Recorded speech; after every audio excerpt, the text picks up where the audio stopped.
What began as a routine court docket quickly turned into a series of high-stakes legal decisions. From a defendant rejecting prison plea offers in a homicide case to another risking decades behind bars by choosing trial, this courtroom session revealed how a single decision can dramatically alter a person's future. To appears, Mr. Smith, what is the announcement? We signed. Nope, Rejection. there it is. Sorry, they were just coming through. Let me go through then. All right, Mr. Mack.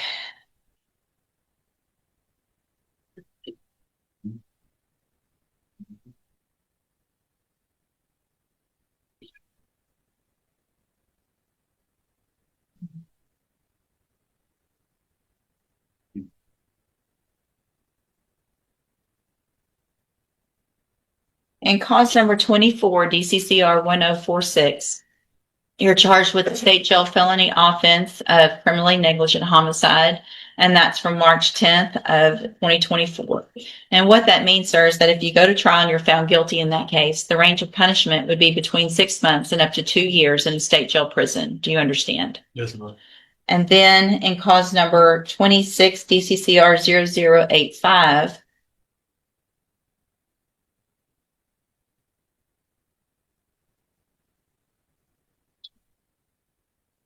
you're charged with a third-degree felony offense of bail jumping and failure to appear from December 15th of 2025. And what that means in that case is that if you go to trial and you're found guilty, the range of punishment would be between 2 years and up to 10 years in prison. Do you understand? Yes, ma'am. And then finally, in cause number 26, DCCR 0086, you're also charged with a third-degree felony offense of bail jumping, and that's from January 5th of 2026.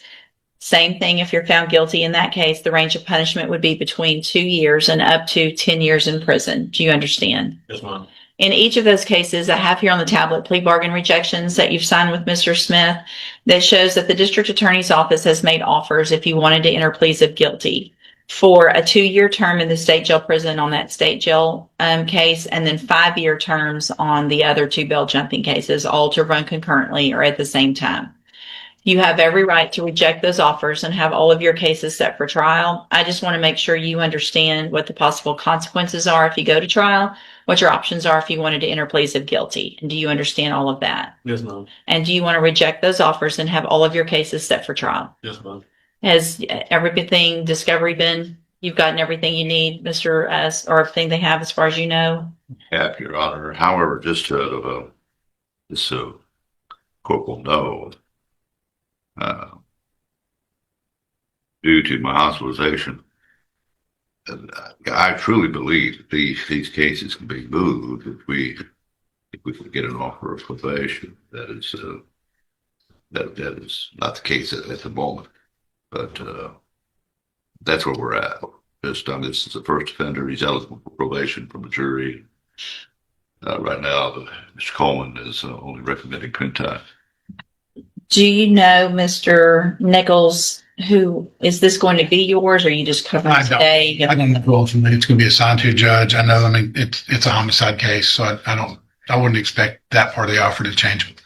Well, except though that the witnesses are going to testify that the shooting is. Well, that's all between y'all. I don't need to know what all that is. Okay. At this point, what I'm going to do is put it on the trial docket. Okay. Obviously, if something changes between now and then, I'd rather take care of it well before. So whoever gets assigned to the case, or if Mr. Coleman keeps the case, but either way, if something changes, then y'all let me know. We'll move the case up. Otherwise, we'll take a look at it again on the pretrial date, and then after that, we'll get set for trial. Thank Or we'll set it for trial now, but we'll discuss it again in pretrial. Thank you. All right, you go back with the bailiff. Okay. Here's Samuel Harmon. Yes, ma'am. And this is cause number 25, DCCR 1019. Mr. Harmon's charged with aggravated assault with a deadly weapon. And 26 DCCR 0385, charged with assault of a public servant. And what is the announcement? Yes, she wants to trial. I've conveyed them. Is the offer, let's see. Judge, he had previously rejected 15. I re-urged that today. Okay. This is their first appearance with this newer charge Right. that was indicted in March.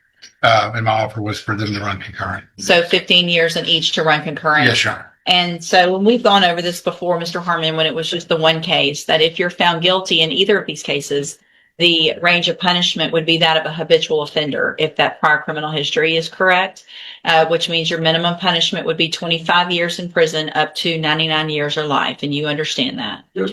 And you understand the offer of that 15 years is now for both cases to run concurrently or at the same time. You understand? Yes. And you want to go forward on both of those cases to trial. Is that correct? Yes, I was wanting time though to hire an attorney. My people are going to give me an attorney. So here's what I'm going to do, just because this has been going on for some time. Obviously, if you get an attorney hired, they can step in at any time. They need to do that as quickly as possible because I'm going to move your cases to the trial docket. Yes. Mr. LeBlanc will begin preparation for trial. And if they get someone hired, they'll substitute in. Otherwise, he will go ahead and be prepared when that trial day comes up. Okay. Okay. All right. And Judge, also that second case. At this point, the stakes in the courtroom became significantly higher. By rejecting a plea agreement that guaranteed concurrent sentences, the defendant opened the door to a possible trial outcome that could result in decades of imprisonment. This moment highlights the difficult choices defendants face when deciding between a plea bargain and taking their chances before a jury. If you're given a sentence in one and then they go to trial in the next, then the district attorney's office can ask me, and then it's up to me if those cases are stacked or run at the same time. Do you understand? Oh, so it would be stacked, not concurrent? Well, it would be up to me. So it depends on if we go to trial on both of those cases, I would hear all the evidence in both of the cases. And if I decide that whatever sentences you're given in each of those cases, if I think they need to be stacked, then that's up to me. It's not a jury question. It's a court question. Okay.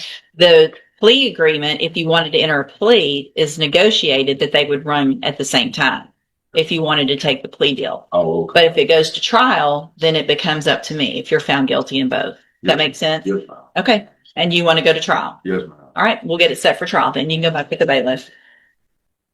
Good morning, ma'am. Are you Stacy Tyler? Yes, ma'am. And this is cause number 26, DCCR 0800. Ms. Tyler is charged with aggravated assault with a deadly weapon. Mr. Lewis, what is the announcement? Judge, I've been talking with Ms. Tyler, and initially I was thinking it was just some mitigating information I was going to be getting to the state, but there is some that is material to the facts of the offense. And so I am asking for a little more time to do that, especially considering what the offer is from the state and her exposure. Okay. And do you already have that, or you're waiting to get that from? I am waiting on a little bit of it. Okay. So but it shouldn't take me too long. Okay. So I'm just going to do a normal reset, Ms. Tyler, so that Mr. Lewis can get all of that information from you or whoever's getting that to him, get that information to Mr. Nichols, and then we'll get an announcement at the next court date. Okay. You can go back with the bailiff. Janae Landerlow, Mr. Lewis. And we're not going to need her out. We don't need Hold on. Okay. That's a situation where initially she was set for competency, but I refused to see Dr. Capone. Mm-hmm. I've gotten that worked out to where they can come over and see her at the jail. See her here. Oh, I thought that was And already going to get that. we were trying to see if we can do it next week. I've been talking with Dr. Capone's office. Okay. We're trying to see if a date can be known where she can be brought over next week. Sure. I need to give Kelly on that. All right. We'll just reset, a normal reset, and we'll get her brought over next week. We're not in trial next week, so it shouldn't be a problem. Okay. Are you Jacoby Murphy? Yes, ma'am. And Mr. Parker, will your client read the formal reading of the motion? You will, Your Honor. Mr. Murphy, in cause number 23, DCCR 0900, I have a motion to revoke your community supervision. Shows that you were placed on probation April 1st of 2024 for the offense of theft of property, a state jail felony. And that was, could you make sure, hold on, could you check that and make sure it's fine? Sorry. That was a 2-year term that was probated for 5 years. Is that correct? Yes, ma'am. And it alleges in this motion that you violated your probation. Count 1 alleges Judge, I that, believe we would abandon that one. That one was not filed. okay, just that one. Just that one. So we'll, count 2 alleges that you committed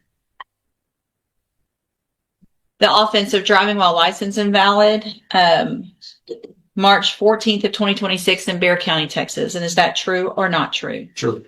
Count 3 alleges that you failed to report to the Jefferson County Probation Department, March 10th of 2026. Is that true or not true? True. Count 4 alleges that you failed to gain permission from Jefferson County, to leave the county, and that you were in Bexar County on March 14th of 2026. And is that true or not true? True. Count 5 alleges that you failed to immediately report to the probation officer your arrest from March 14th of 2026. And is that true or not true? True. Judge, we can abandon the rest of them if you will. All right. And so, Mr. Murphy, did you plead true to counts 2, 3, 4, and 5 freely and voluntarily? Yes, ma'am. And did you plead true to those counts because they're actually true? Yes, ma'am. I have here on the tablet some documents that have your signature on them that the state's marked as exhibit number 1. Before you signed these, did you go over them with Mr. Parker? Yes, ma'am. Do you fully understand them? Yes, ma'am. And do you understand, if I follow the agreement that you made with the district attorney, that you'll be waiving or giving up any right to appeal? Yes, ma'am. State tenders number 1. No objection. It's admitted. Is there any evidence that Mr. Murphy is not competent? No, Your Honor. All right, sir, I'm going to find that you entered your pleas of true to counts 2, 3, 4, and 5 freely and voluntarily. Find those counts true. Find sufficient evidence to revoke your probation, and at this time, revoke your probation. Reassess your punishment in accordance with your agreement to a term of 15 months in the state jail prison. You will receive credit on that for This courtroom session serves as a powerful reminder that every legal decision carries consequences. Whether rejecting a plea deal, requesting a trial, or violating probation, each choice shapes the path ahead. While some defendants continue to fight for another chance, others face the reality that every decision made inside a courtroom can change the course of their lives forever. Thanks for watching and subscribe my channel.